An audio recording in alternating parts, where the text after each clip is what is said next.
Well, good morning, everybody, and thank you for a wonderful welcome. It was terrific. I think it's the best school welcome I've ever had. So, again, thank you. And I think I need to bring a voice from the forests of Africa, because I've heard voices from New Zealand now, and now here comes from the forests of Gombe Stream, where I worked for so many years, living with the chimpanzees.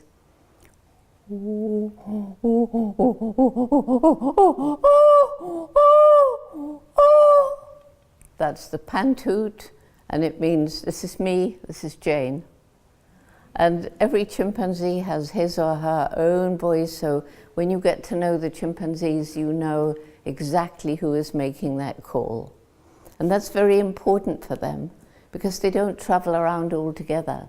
Sometimes there's a male by himself, sometimes a mother with her kids, sometimes 2 or 3 mothers so the children can play, sometimes a group of males hanging out, and sometimes when there's a delicious fruit suddenly ripe, all the scattered members of the community come together. But I want to spend a few moments telling you about how this all began. And there's a message here for lots of children around the world. So I was born loving animals, and I was lucky to have a wonderful mother who always supported that love of animals that I was born with. So when I was 1.5 years old, she came up to my room, I don't remember this, but she told me, and found that I'd taken a whole handful of earthworms to bed with me. Well, of course, there was a lot of earth in the bed too, and lots of mothers would have been angry. How dare you bring all this dirt into your bed? But my mother just said quietly, Jane, they'll die if you leave them here. They need the earth. And so we took them back into the garden. And then when I was nearly 5 years old, came a very exciting thing for me. We went for a holiday onto a farm in the country. And because we lived in London in the middle of the city, I hadn't been close to cows and pigs before. And there they were, out in the fields, the way farms used to be all over the world. And I can still remember how exciting it was. And I was given a job to help collect the hens' eggs. Well, I was going around putting the eggs into my basket, and I began to ask everybody, you know, here's an egg, right? It's about this big. And so little young Jane was looking for the hole on the chicken that was big enough for the egg to come out. And I couldn't see a hole like that. So nobody told me, and I so well remember seeing this hen. I can shut my eyes and see her now. She was brown, and she was going into one of the little hen houses where they slept at night and where they were supposed to lay their eggs. And so I must have thought, she's going to lay an egg. Now I'm going to find out for myself. And I crawled after her. Well, of course, that was a big mistake. Squawks of fear, she flew out. I mean, if you have a choice and you're a hen, you don't want little girls crawling after you to watch you laying an egg. So I must have thought, well, this dangerous place, no hen will come here. So I went into an empty hen house, hoping, I suppose, that a hen would come in, and I hid in a corner. So remember, I'm only 4.5, but apparently I stayed there for 4 hours, which is a long time for a little girl of 4.5. And I just was waiting, and my poor family didn't know where I was. So finally my mother sees, great relief, she just called the police actually, and she sees this little girl rushing towards the house, all covered with straw. And instead of getting angry, how dare you go off without telling us, don't you dare do that again, she saw my shining eyes and sat down to hear the wonderful story of how a hen lays an egg. And that's actually a very interesting story, because that's the making of a little scientist.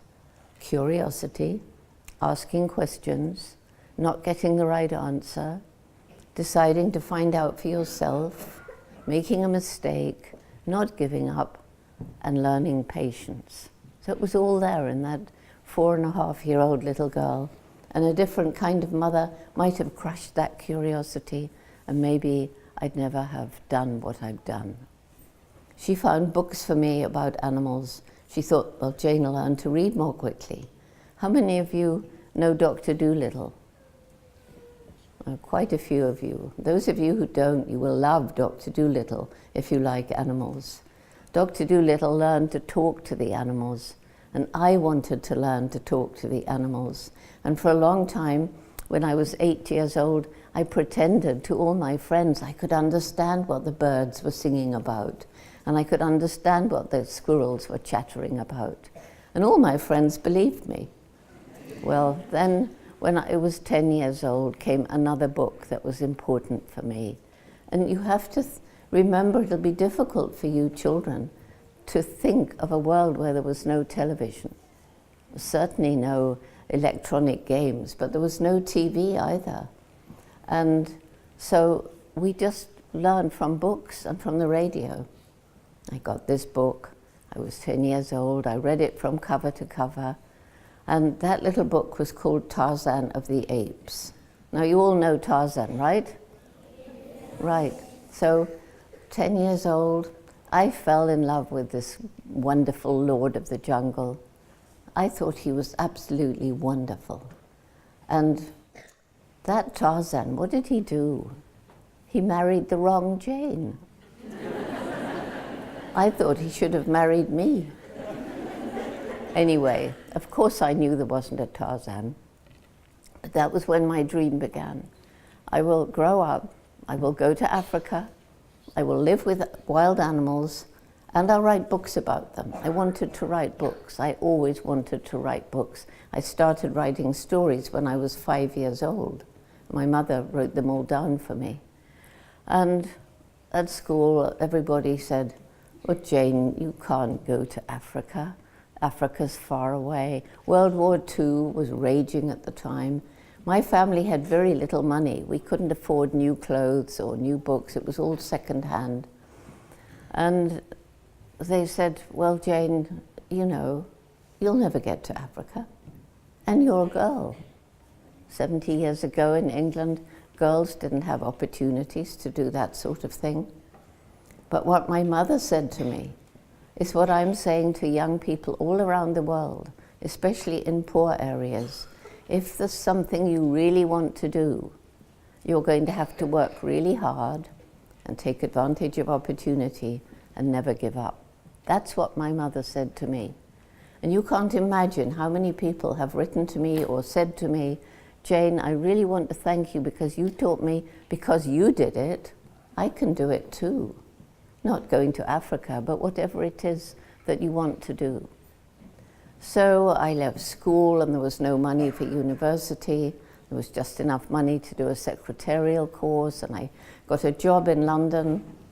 And then came my opportunity, a letter from a school friend whose parents had just gone to Kenya, bought a farm, and she was inviting me for a holiday. So to get there, I had to work. I got a job to earn money for my fare. I worked as a waitress. And I'm telling you guys, it's very, very hard work. And you may not think when you go out to a meal of the hard work it is to look after people at all their tables and get everything right. Anyhow, I finally saved up enough money and I had to go to Africa. Not flying as you would today. Aeroplanes were kind of new things. Thank you. So there I am, saved up my money, not flying because, as I say, aeroplanes were new sort of things. So we went by boat. Can you imagine how exciting that was? I was 23 years old. I waved bye-bye to my family, my friends, and my country. And I set off on this amazing journey. And the sea was cold when I began. I left from England in the winter. And then the sea got bluer and the air got warmer. And I saw a flying fish and then dolphins. And finally got to stay with my friend. And somebody said to me, Jane, if you're interested in animals, you should meet Dr. Leakey. Dr. Leakey searched for the fossilized remains of early man, but he was also curator of the Natural History Museum in Nairobi. So I went to see him to talk about animals, and I left with a job. His secretary had just left. And fortunately for me, when I left school and didn't have money for university, there was enough money for a secretarial course, which was terribly boring. But how lucky it was, because now I could be Louis Leakey's secretary and really begin to learn about African animals from all the people working in the museum. And I think Leakey was impressed about how much I knew about animals, because I'd been reading books and books, everything I could find about African animals. And so that's why he suggested I might go out to Tanzania and study not any old animal, but the one most like us. And that's how I got to Gombe. And that's how I began my study of the chimpanzees 56 years ago now. And at first all the chimpanzees ran away from me because they'd never seen anything like this white ape before. And eventually, though, one of them began to lose his fear, and I called him David Greybeard. I don't know why the David bit, but anyway, his beard was white, so he was David Greybeard. And he really helped me to get to know the other chimpanzees, because usually when I got anywhere near a group, they would take one look and run away. But if David was there, he was much more calm, and he sat there. And the others looked from him to me and back again. And I suppose they thought, well, she can't be as dangerous as we thought. And so gradually they got used to me, and I got to know David's best friend, Goliath, who was the top ranking or alpha male. And I got to know shy, timid William, and I gave them all names. I got to know old Flo, mother of several youngsters. I was able to watch the next baby she had gradually grow up. And over the years I learned that each chimpanzee has a different personality. I learned that there's a very long childhood. Now, in your childhood, you have to learn, right? You go to school to learn. You're not born knowing everything about how to be a proper human being. But if you were an insect, suppose you're a butterfly. Butterflies don't have to learn how to change from a caterpillar to a butterfly. They just do it. They don't have to see another butterfly. And it's the same with some of these insects. They can have a really complicated lifestyle.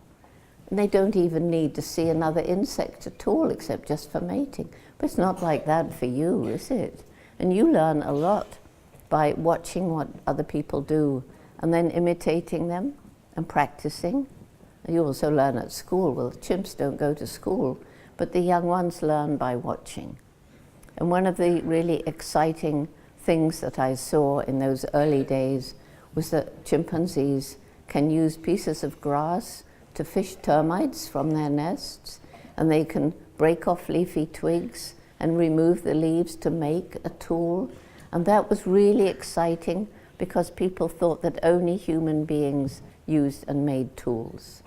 And it was that observation that was so exciting back then that meant that the National Geographic Society decided not only would they continue to pay for me to stay in the field, but they would send out a photographer and a filmmaker, and that's how the stories about Jane and the chimpanzees were taken to America and then around the rest of the world. So it's been an amazing 56 years of learning. We're still learning about the same chimpanzees. I had to go and get a degree in the end. Louis Leakey told me that I would need a degree in order to get money for myself. He wouldn't always be around to get money for me. And he said, we haven't got time for you to mess with the BA, and he'd got me a place in Cambridge University to do a PhD. And I was very scared when I got to the university. I'd never been to college. And now here I was, and all these learned professors. And can you imagine what I felt like when they told me I'd done everything wrong? They said, Jane, you shouldn't have given the chimpanzees names. It's not scientific. You should have given them numbers. And then they said, and you can't talk about chimpanzees having personalities. They're animals. Only human beings have personalities. And you can't talk about them having minds that can think things out. That's only human beings who can do that. And you certainly can't talk about them having emotions like being happy or sad, being frightened, being depressed, being angry. All these things, they're unique to us. Well, I had a teacher when I was a child, and I'm suspecting some of you have that same teacher. And even though these professors knew so much more than I did, that teacher had taught me that in this respect they were wrong. And that teacher was my dog. How many of you have a dog? Right, well, doesn't your dog have a personality? Can't he feel happy or sad? You know that, don't you? Or it could be a cat, or it could be a rabbit, or it could be a pig or a horse. I don't care what it is. But we know if we care about animals, we know they have personalities, and they have minds, and they have emotions. So anyway, I got my PhD. I managed to convince the professors that I was right. And so I went back to Gombe and built up a research station, and students came to study different aspects of chimp behavior. And I left. Why did I leave? It was such a wonderful life that I had. I left because at a big conference I suddenly realized that right across Africa, chimpanzee numbers were dropping and forests were disappearing. And I went to learn more about that, and I found that so many of the people living around the forests, they were having a terrible time. They were poor, they were hungry, they didn't have good health or education facilities.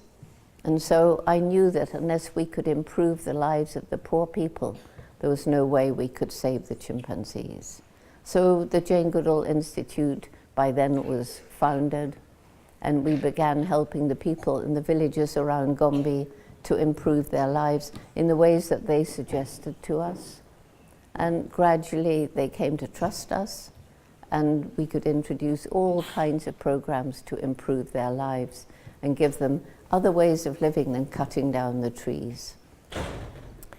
So I was learning, that it costs a lot of money to conserve.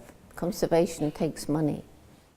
I was also learning how mother chimpanzees are shot and babies were sold in the marketplaces as pets or sold overseas to go to circuses or medical research in those days. And it was illegal to shoot chimpanzees in all of these African countries, but there was nobody to enforce this law. So we were able to persuade governments to confiscate these chimps, and then we had to look after them in sanctuaries. We have 2 of the biggest sanctuaries in Africa today, looking after orphan chimpanzees, and we started 2 others, which luckily for us, other people have taken on, because it's very expensive looking after captive chimpanzees in Africa. So I was traveling around the rest of the world, learning more and more about what we're doing to the planet. And I'm sure you learn here at school about some of the things we're doing to harm Mother Nature, how we're polluting the air and the water and the land. You all know about climate change. I won't talk about all those things, but there's so much harm we're doing to this beautiful planet. And we've only got this one planet. There's one thing that makes us really different from the chimpanzees and other animals. We're like them in so many ways. Like chimpanzees kiss, embrace, hold hands, pat one another, beg for food with outstretched hand, swagger. They even have a kind of primitive war, and they also have love and compassion. But we have developed this amazing brain. Chimpanzees are much more intelligent than we used to think. So are many other animals. I could tell you so many wonderful stories about the intelligence of birds and octopus and even bumblebees. But let me say that out of all these amazing intelligent animals, only we have designed a rocket that went all the way up to Mars. And there's a little robot crawling around the surface of Mars, all those millions of miles away, taking photographs. We know from those photographs, we don't want to go and live on Mars, do we? We've only got one home, and we'd better stop spoiling this planet. And this is why I started the Roots and Shoots program that some of you know about. Because I was finding young people who were just feeling hopeless about the future. Young people who knew what we were doing and said, well, you've spoilt our future. There's nothing we can do about it, so we don't care what we do. And we have harmed your future, if you believe that. It's perfectly true. And we talk about we haven't inherited the planet from our parents, we borrowed it from our children. I'm sorry, kids, we haven't borrowed your future, we've been stealing it. And now it's time we get together so that we can turn things around and make the future better for your children as well as you. And so Roots and Shoots began in Tanzania with 12 high school students. And it began because they were worried about what was going on around them. And they decided they wanted to do something about it, because I told them there is something we can do about it before it's too late. And so what began with 12 students had as its message, and it's a message for all of you, every single one of us, every single one, makes some kind of difference every single day. If you think about it, you're bound to make some difference just living through a day. You can't not. You're breathing air, and all these other little things that we do each day is making some kind of difference. And we can choose what sort of difference we're going to make. So that was an important message of Roots and Shoots, that every single one of us matters and makes a difference. And also it was decided that, you know, everything in this life is all entwined, it's all interconnected. I learned that in a rainforest. When you're out in the rainforest, you know that if one little species disappears, that can affect another species, and that can affect a third, and so on, until you can have an entire ecosystem destroyed. Each little species has its role to play, just as each one of us has our role to play. And so we decided that because everything's interconnected, Roots and Shoots would be a program where you would choose projects to help people, to help other animals, and to help the environment. That's what Roots and Shoots is all about. And do you know it's now in 99 countries, and that we have members in kindergarten, we have very strong in university, everything in between. We even have some Roots and Shoots adult groups. And what are these groups doing? Well, because you all choose your own projects, at least when you get older you do, then it's just, for me, so inspiring to go around the world and see what young people are doing to make a difference. Things like growing organic vegetables, things like volunteering, and I know that you've been planting trees after the earthquake, and that's such an important thing to do. So anyhow, Roots and Shoots, you know, it's because I care about your future. It's because I care about the animals on the planet.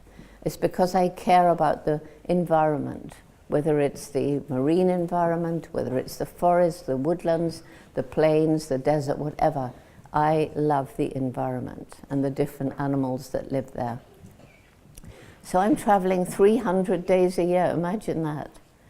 And I'm meeting young people like you. I'm meeting politicians. I met with members of your 4 parties in Wellington just 2 days ago and talked to them about the environment and the things that are going wrong in New Zealand, what we can do to put them right. And so people are always asking me, Jane, do you have hope for the future? Because you've seen so much harm. Forests cut down, chimpanzee numbers dropping. You've seen chimpanzees in medical research in tiny cages. You've seen starving people. You've seen victims of war and refugees and migrants Do you really have hope for the future? So do I have hope for your future, or am I pretending? What do you think? How many of you have hope that your future is going to be a good one? There you are, you see. So I believe so too. But it won't be true if we don't work for it. It's not just going to happen. And we have to change the way we do things. But my reasons for hope are what you young people are doing. That's number one. Number two is this amazing brain. We're coming up with all kinds of amazing technology, clean, green energy from the sun and the wind. And we're also learning how to make the right choices each day in our own lives that won't harm the environment with what we buy, eat, and wear. And number three, nature is resilient. And you see that here. You had the terrible earthquake, and the trees come back, and the animals come back, and you build the houses, and gradually everything is restored. We're very resilient. Nature's resilient, animals are resilient, people are resilient. And then the social media. Just think now, you can send messages out, young people in 99 countries, all members of Roots and Shoots, and if you care about something like climate change, you can send out a message to all these young people like you in 99 countries and say, hey, do you worry about climate change? Let's all make some kind of statement together. Then they'll have to listen to us and do things right. And then finally, there's the indomitable spirit that we all have. And that's why I carry Mr. H around with me. Mr. H was named for a man called Gary Horn. And I've had him now for 23 years, actually 24 years now. And Gary Horn went blind in an accident when he was 21 years old. And for some peculiar reason, when he was blind, completely blind, he decided he wanted to become a magician. Can you imagine a blind man doing magic tricks? But anyway, people said, Gary, you can't be a good magician if you're blind. And he said, well, I can try. If he was standing here now, you wouldn't know he was blind. He's amazing. And then he would say to you, well, something might go wrong in your life, you never know. But if it does, don't give up, there's always a way forward. And he does scuba diving, he does skydiving, and he's just taught himself to paint. Can you imagine a blind man painting? He has painted a portrait of Mr. H. He's never seen him, he's only felt him. And maybe your school will get you the book, it's called Blind Artist. And he thought he was giving me a stuffed chimpanzee for my birthday, and I made him hold the tail. Gary, chimpanzees don't have tails. He said, well, never mind, take him with you and you know I'm with you in spirit. He's one of those people who are an example of the indomitable human spirit. And I just have to tell you about one other man whom I met recently. He's a Canadian. Now, he was born with no arms and no legs. He was born that way. He's got little pieces of arm, no hands, and he's got one little thing which is, I don't know, it's like a little leg that long that comes out of his hip. He goes all around Europe on a skateboard. He uses this little piece of foot or leg or whatever it is to push off. He can jump up onto a chair. He drives a tractor, a really expensive big tractor on a farm with these little sticks of arms. He can use his cell phone. He takes it out of his pocket. He can type messages on it. He can take photos. But perhaps most important of all, and you can get this for them to see, he's done a TED Talk. The most amazing thing is he's so full of life. He's so filled with excitement about living. And he said, I was put together this way for a reason. I don't want artificial legs or artificial arms. I'm supposed to be this way to give a message. And so it's okay. It's okay. I'm happy. So you see, isn't that amazing? All these people with amazing, just overcoming whatever happens to them in life. And they're all around us, these people. And I'm sure you have many such people here in Christchurch. after the earthquake who lost everything and somehow put their lives back together. And you have people who say, no, we won't let some of these amazing New Zealand birds become extinct. We're going to save the habitat. So we can do all these things, but we all have to get together and work very hard. And that's what Roots and Shoots is all about, making this a better world for your children, your grandchildren, and for you as well. So thank you.